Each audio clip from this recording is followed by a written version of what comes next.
Connections Radio presents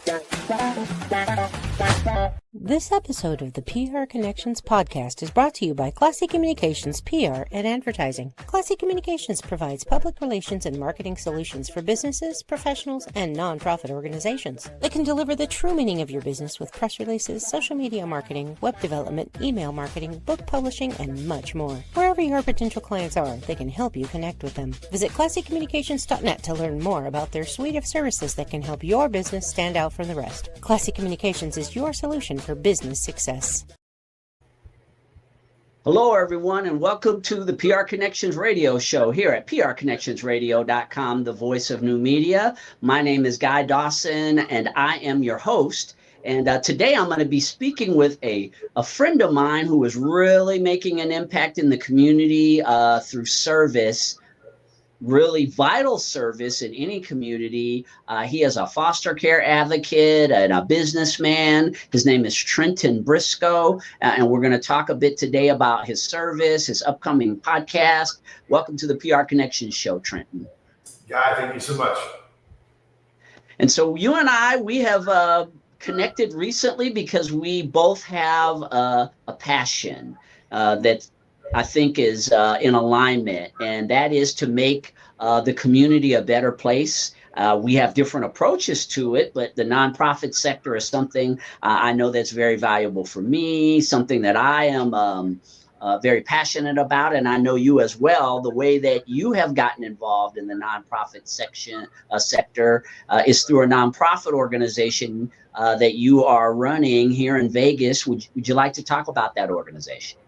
Yeah, so the organization is a national organization. We are the National Youth Advocate Program. We're across the nation in many states. I won't get into it. You can go check out the website at NIAP.org to see which states there are. But we're pretty new here in Las Vegas, and I feel like we're getting ready to really come in hard, and that's what I'm trying to do. I'm trying to make sure that everybody knows we're here to stay.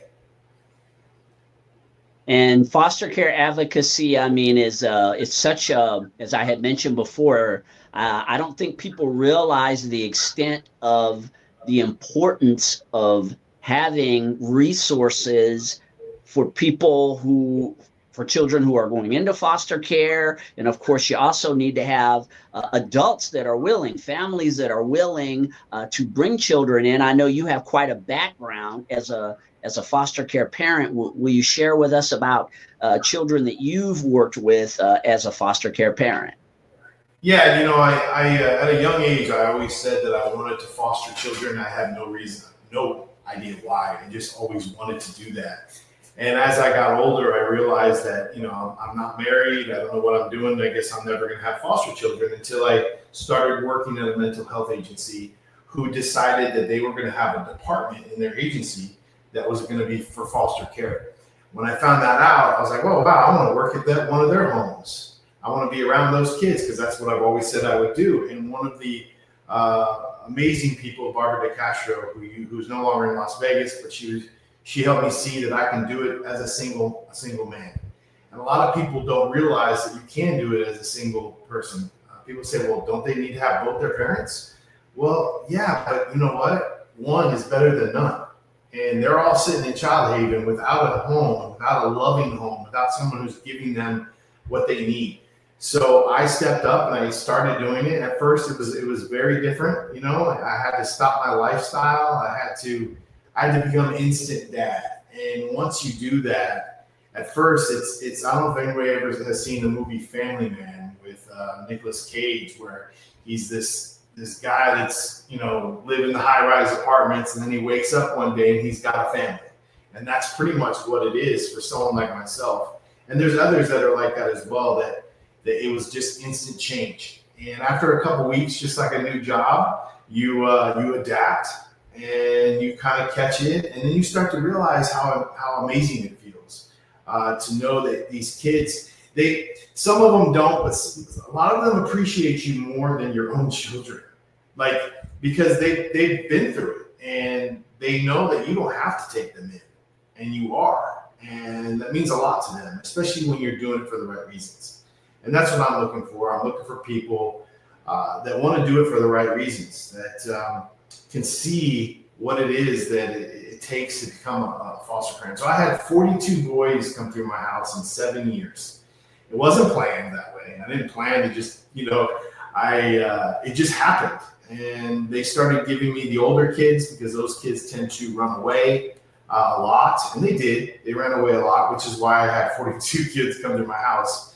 But some of them stayed at my house the longest. And I made a difference in some of those kids' lives, even if they ran away again. I know that I helped them see things differently during our time together. And to me, that's enough to make the impact, because those kids now are adults. Some of them have children. They could be in prison, but they're not, so maybe, just maybe, I was one of those people that helped impact that child's life. So having done all that, I knew that this is something that I meant to do. It's I don't even know if I could say it's a passion. I think it's just like I'm supposed to be doing it. Like I can't help it, My passion is like shooting films and doing things like that, the things I love. But this is just like, I'm just signed up to do it. I do it because he says so, and I just follow his lead, and I enjoy it. So. And you mentioned, Trenton, that you had no background whatsoever in fostering prior to getting started with this. What surprised you the most when you started fostering children? Gosh, because when you grow up a certain way. Maybe you see some of your friends growing up, but when these kids come in your house and they tell you the stories that they've been through, it's almost like, because for example, a guy, if I had a kid come in and he's terrible on paper, he's done this, and if you only look at the negative and you only look at what he's done and not go, you know what, why has he done that? Let's dive in a little deeper. Instead of just trying to change him from this point on, let's find out what he did and why he did it, then change him, and then give him some grace. Because man, I tell you, if I was that age and I went through what some of these kids have gone through, I mean, gosh. So we have to give them grace. And so I really started learning how to give that grace and to take the control. Let them have, not let them have the control, but like stop being so controlling. You can have a tight ship, but you got to give a little. And it changed me as a man. It changed me. It made me a father. It made me knew that I loved to be a father. I didn't have any children. I always liked kids, but I never knew that I would love to be a father. So I think there's just a lot of that. A lot of the stories that came with it was very shocking, and it just made me feel like, man, I can't stop doing this, so. And then you mentioned the fact that there are a lot of people out there who may think that they just can't be foster parents, or they've never even considered doing something like that. I know that that's, as you had mentioned before, that's an important part of the advocacy work that you do, is you prepare people to become foster parents. What does that process look like? Well, first of all, you reach out and you say, hey, I'm interested, right? Teach me, tell me what's next. What do I need to know? I have to put you through a pre-screening process first. And it's not a hard pre-screening process. I just ask you, it's like 5 or 6 questions, quick questions. One of them is a little bit difficult. Sometimes people don't want to share their life, and they have to understand that if you're going to join foster care, the county doesn't care. They need to know. So you can't hide anything. You really have to be comfortable with yourself and understand that it's okay. You might have gotten in trouble in the past, but it needs to be told, or else it looks like you're keeping things from us when we do a background check. The county does give grace, so I want people to understand that, but they don't give grace for serious crimes, as long as it was many, many years ago. But still, that's the biggest one, and I think a lot of people are turned off by that, or they get upset because they can't do it. And it's sad, because I have talked to people on the phone that want to foster, and I can tell they have a heart for it, and they're amazing. But they had a situation happen to them years ago, and I know that some of these people went through that, and they actually could do a really good job as a foster, and because they went through that. You see what I'm saying? They could actually tell the child, hey, I've been there. Parents that can't say that, sometimes they can't fit with certain kids. Certain kids need someone to say, compare. There was many times where I told some of my kids, hey, and I told them a story about me, and they were like, that happened to you? And it made them respect and listen to me after that. Because they all think, oh, you don't know. Just like all standard teens, right? But when they're in foster care, you think you're very victimized. And I try to take the victim out of them as soon as they get to my house. You can't think that way. You gotta move forward. It is what it is. What happened to you, I'm so sorry it happened to you, but you gotta move forward. And that's one of my biggest things. And I try to teach new foster homes that as well. I'm going off course though. I'm sorry. No. It all ties in. My next question for you, Trenton, is what are some of the transformations that you've seen in children in the time that you work with them? Because I know they come and stay with you for varying periods of time, right? But what are some of the, when you've worked with a boy for a while, he came in a certain way, you were able to spend some time with him. What are some things the growth that you see maybe, or changes that you've seen in some of these young people? Oh, there's plenty. I mean, I could go on and list many, and some of them weren't very big to anybody else, but they were big to this kid and to me. Just graduating high school.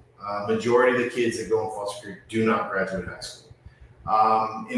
If they can actually stay on a sports team for the whole season, believe it or not, that was huge for me because I was a coach.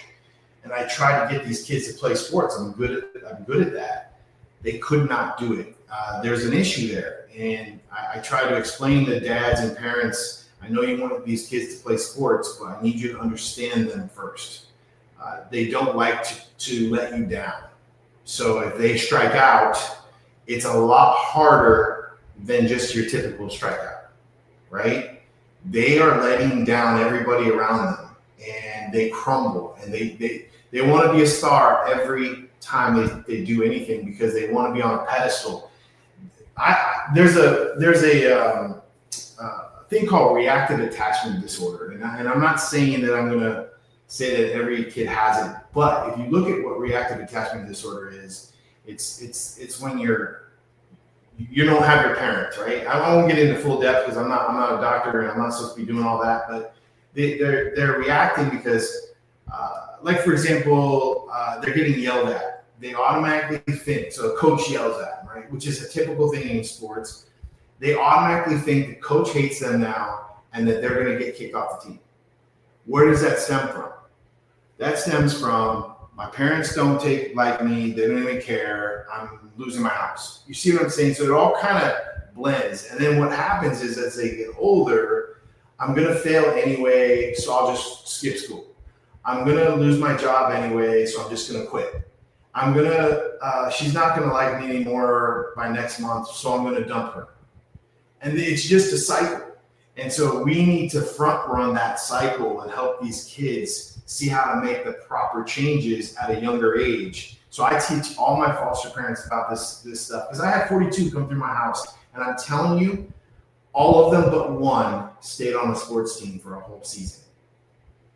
That's pretty sad. And you can't force them, right? I know that it sounds like, well, you're the dad, you should. No, this is different. It's not the same. And the system, they have the system backing them up. You have to be very, cautious of that. So I think that, and then I did have a kid who reached out to me about 6 months ago. I believe he's almost 30 now. He has kids. He's a bartender on the Strip on a really, really good place. And he reached out to me, and I sadly, the first thing I thought was when I saw the message on Facebook, I thought, okay, what does he want? Does he want money? Does he want, because, it's kind of typical for young men to reach back out to the adults in their life. And I didn't know him very long. He was only in my house for 6 months, and he was very quiet, but he was a decent kid, And he reached out and said to me that I just want you to know that I wouldn't be where I am today. You're like the only father figure I ever had in my life. And I'm like, what? He was in foster care most of his life. And I only had him for 6 months. So imagine what you can do if you foster some kids and it's just for a little while. You're changing their lives because they don't have anybody else. So that's why I try to really push people to, if you're guided to me, if you come to me because something's telling you that you're interested, then you need to take the plunge. You need to. You're guided for a reason. Don't fear it. What are you going to do? You want to just go party every weekend instead? This is Vegas. That's the issue. People don't want to. They want to go out and have fun still, and it's like these kids need us. Let's go. Let's make the change. So. I remember being a young person, Trenton, and I used to go to the Boys and Girls Club out in California, and there was a foster parent who had, I guess, a relationship with the Boys and Girls Club. So whenever they would have different children that they would bring into their homes, they always brought them to the Boys and Girls Club, right? The summertime gave them something to do. And so I struck up a lot of friendships with these kids that would come through, and all of them, they were living with this foster parent. And that was sort of my first experience, because I really had never known anyone who had been in foster care before. And so I can just reflect on that. And like you said, the stories that they tell you about these experiences, and this woman that they were living with, she was wonderful. They just, like you talked about, you become like a center figure in their life, someone that believes in them, someone that they have trust in. It was, again, you're talking many, many years ago when I saw this, but it speaks to what you're already been sharing with us today. Nice. Yeah.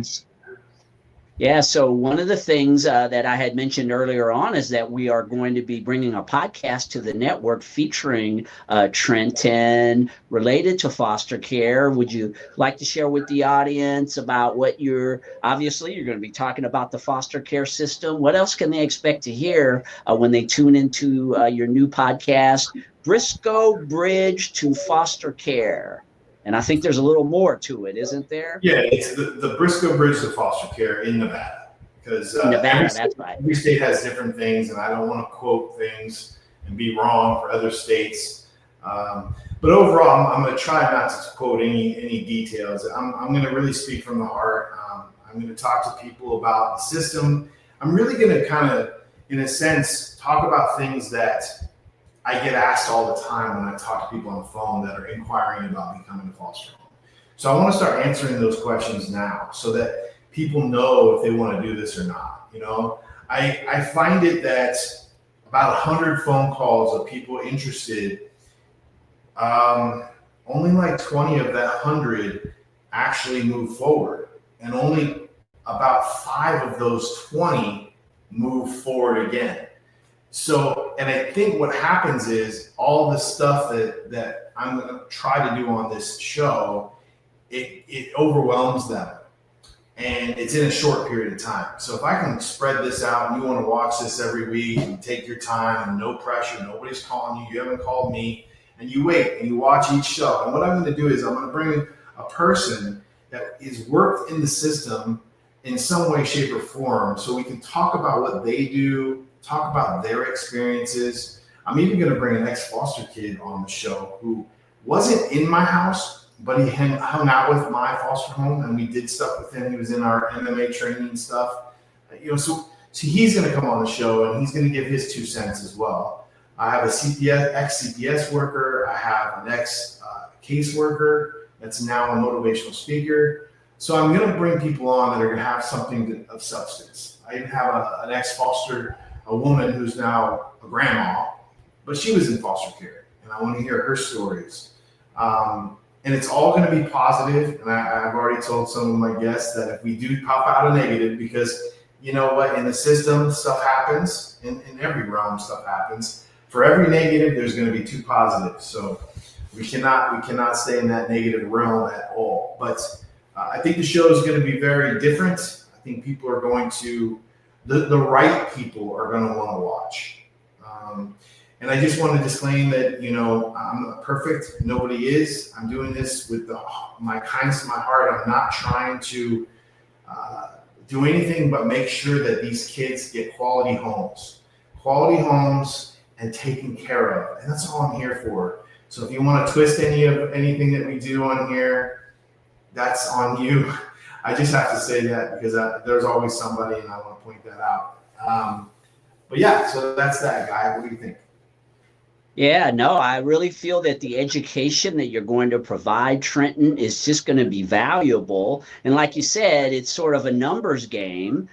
People have interest in foster care, but may not be ready to take a next step. But just the fact that you are going to be continuously providing education, you're going to be planting a lot of seeds with the reach of your podcast, and you just never know who you might touch. And so with podcasting, this is the value, is just the education and making people become more aware of how rewarding. When I listen to you talk about foster care, Trent, I can just hear it in your voice.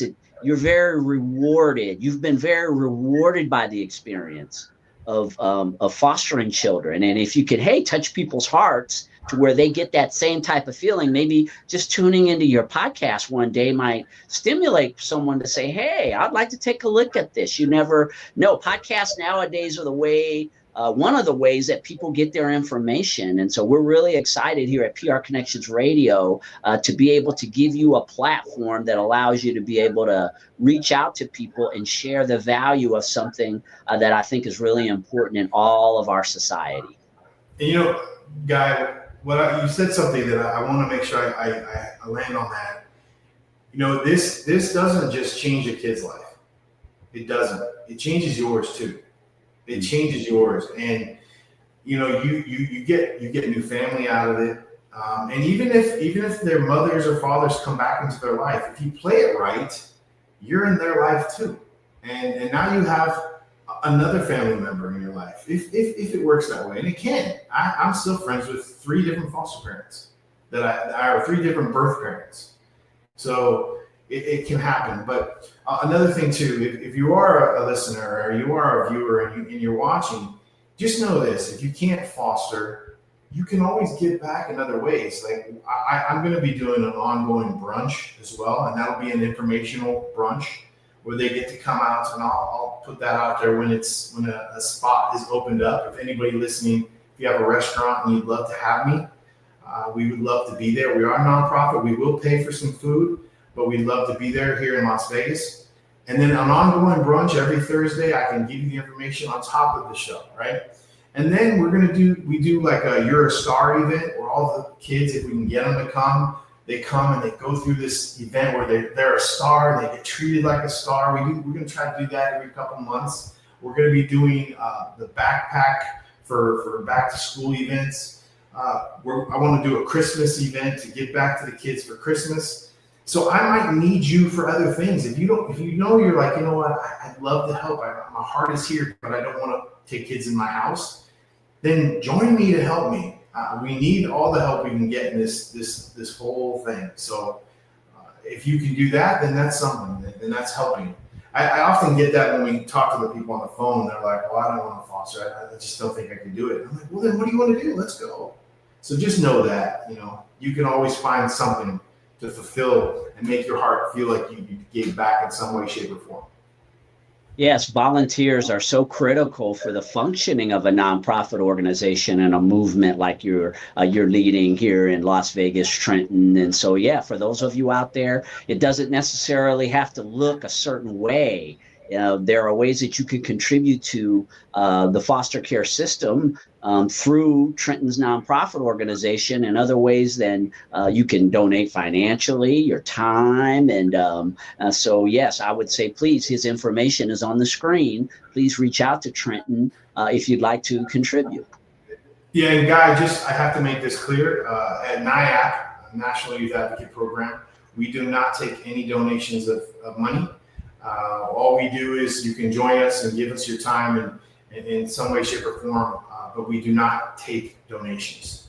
We are well taken care of by, and I guess I can't get into too much detail about all that, but we're well taken care of, okay? And that's why we're here to stay. And I just need support from this. And also, I want to point out too that we do a monthly mixer a business mixer so that we can bring their businesses together. That's done by myself with National Youth Advocate Program. We team up with other companies here in town, and we also team up with Cause Marketing. And it's just a great way to bring everyone together. It's called Nights at the Round Table, Nights of the Round Table. It's where everybody is equal. Everybody comes together as the businesses in town, and we find a way to help each other. And I feel like that's needed, not just in business, but in life. We all need to start working together more. I feel like it's bigger than that. But in time, hopefully, I'll be able to spit that out. Yeah, I really enjoyed your event last night, Trenton. It was a great gathering. I love the family-friendly environment. I mean, I've been to, hundreds and hundreds of networking events, and a lot of times, you're in restaurants, bars, and there's nothing wrong with that. But to do an event in a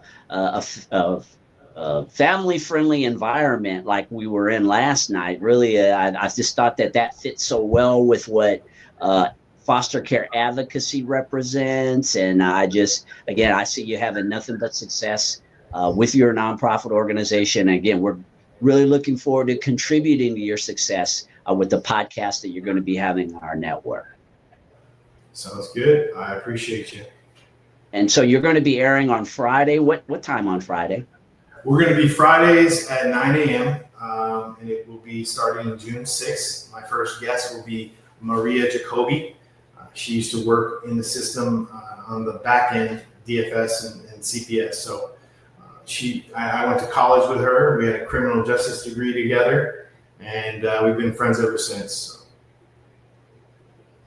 Well, I really appreciate you stopping by, Trenton Brisco. He is a foster care advocate and the host of the Brisco Bridge to Foster Care in Nevada, a brand new podcast that's coming to our network. We're looking forward to supporting him and the foster care movement. And I mean, in terms of the societal impact, I think that a show like his is important. And so for those of you you're looking for something to tune into that will absolutely be worthwhile, please watch his podcast and keep up the amazing work, Trenton.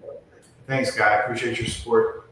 Yeah, and as always, we appreciate you for tuning into the PR Connections show here at prconnectionsradio.com, the voice of new media. I want to encourage you to continue to watch all of our shows over at our website, prconnectionsradio.com, as well as on all the social media sites. And also our streaming presence is just growing and growing. One huge audio streaming, by the way, video streaming.